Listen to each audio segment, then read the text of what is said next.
job should be like? No, what I know is that he worked so hard to remove the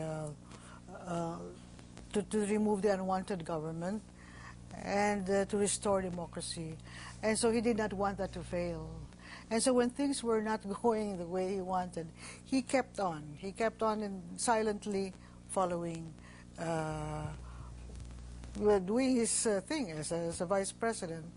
And yes. Now, there was another controversy that as President Marcos was on his last legs in exile in Hawaii, your husband flew to Hawaii and consulted with former President Marcos, No. and there was talk that Marcos was prepared to return or give his money to the country. Now, this has been another controversial thing. I want Maybe to clarify that, and I think you read it in my book, because it was an account that was written by my husband.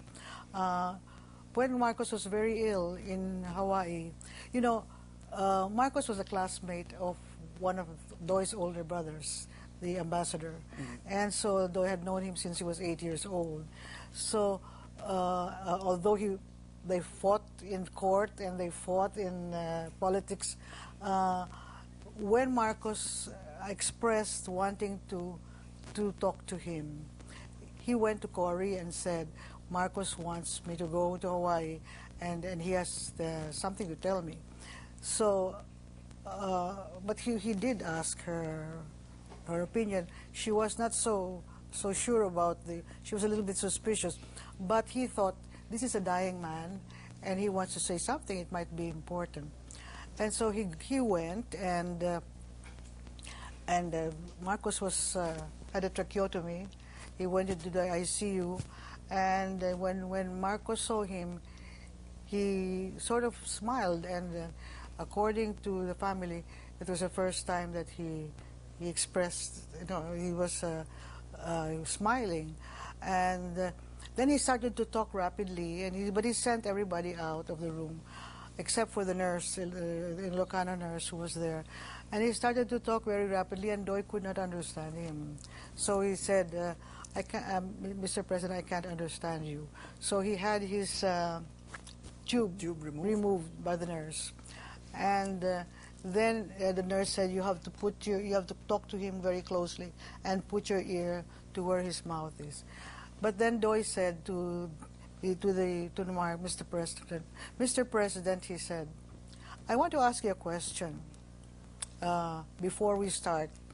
I want to know why me? Why did you ask for me, of all people? I was the one that fought you the hardest. I think I was the cause of your downfall. Why me? And then he said, speak no more. You were in the opposition, and you were doing your job. If I were in your place, I would do the same. He said, but one thing I admire is that you always attack me on principle, never on personal matters. He said, and besides, I owe my life to your father 3 times, so don't talk about that anymore. I have more important things to tell you. And so, yes? So what did President Marcos want to tell him? Well, he said that he wanted to, there was a foundation that was created, and through this foundation he wanted to give back to the Filipino people 90% of all his worldly possessions, but on condition that he could come back and be buried with his mother, because he was really very, very ill at the time. And so please tell Mrs. Aquino that is my wish, my death wish. And so Doy said, well, I will try my best. I will convey your message, which he tried to do, but he never was able to see Mrs. Aquino. They wouldn't let him see her? Yes, he asked for an appointment several times, and it was...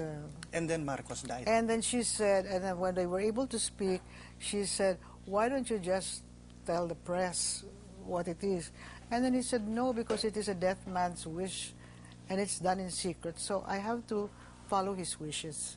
Mrs. Laurel, based on what you have seen or heard or experienced, what's the biggest misconception of your husband that your book corrects? What is the biggest misconception of your husband that your book corrects?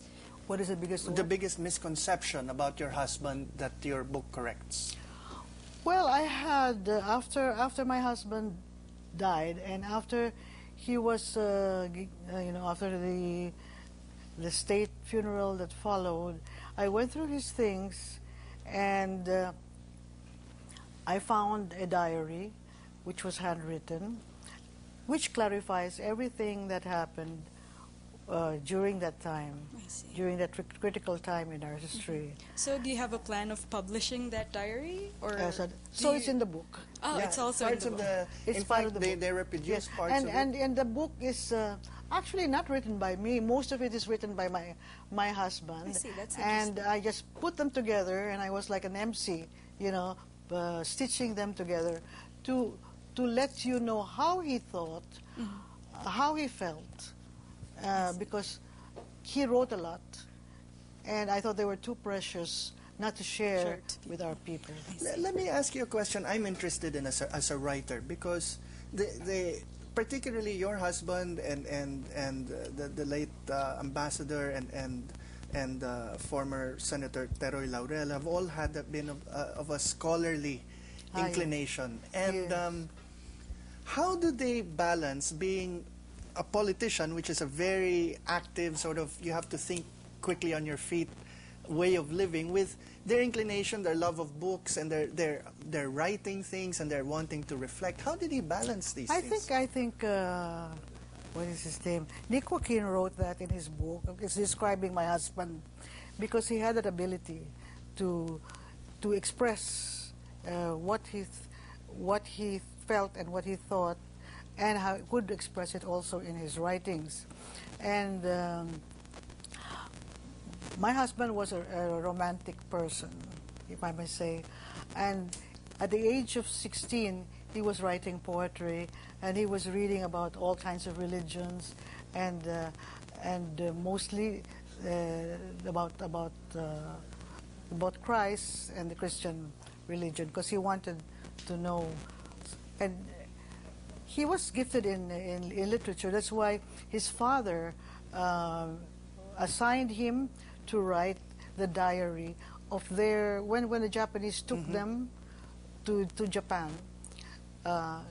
Papa made Doy write a diary of everything that happened, and this is in a little book that maybe I should send to your school, and it expresses. It really explains to you what happened during those times. It's very difficult for this generation to know what we in our generation went through during the war, that we had to live in such a danger every day.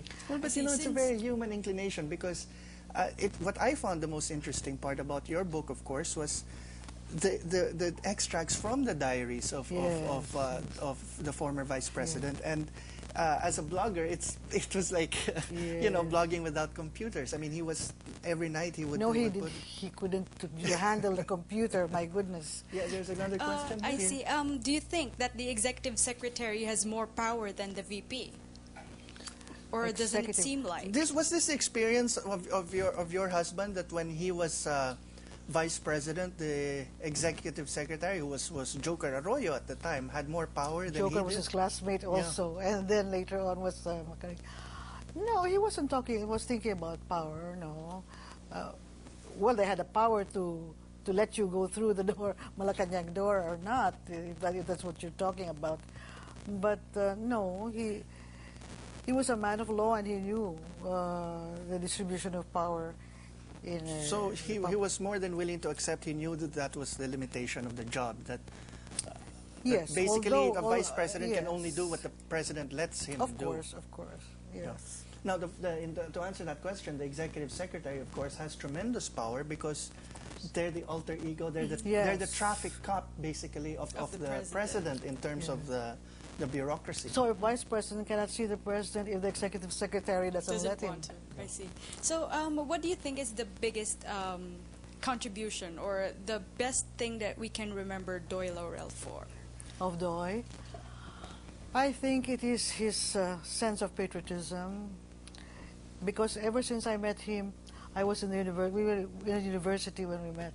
I knew that he adored his father, and I knew that he felt that it was not just for them to classify him or to accuse him of being a collaborator, because he had saved the lives of so many Filipinos during that time.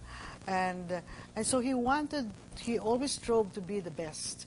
He tried to be best, and always focusing on how he could help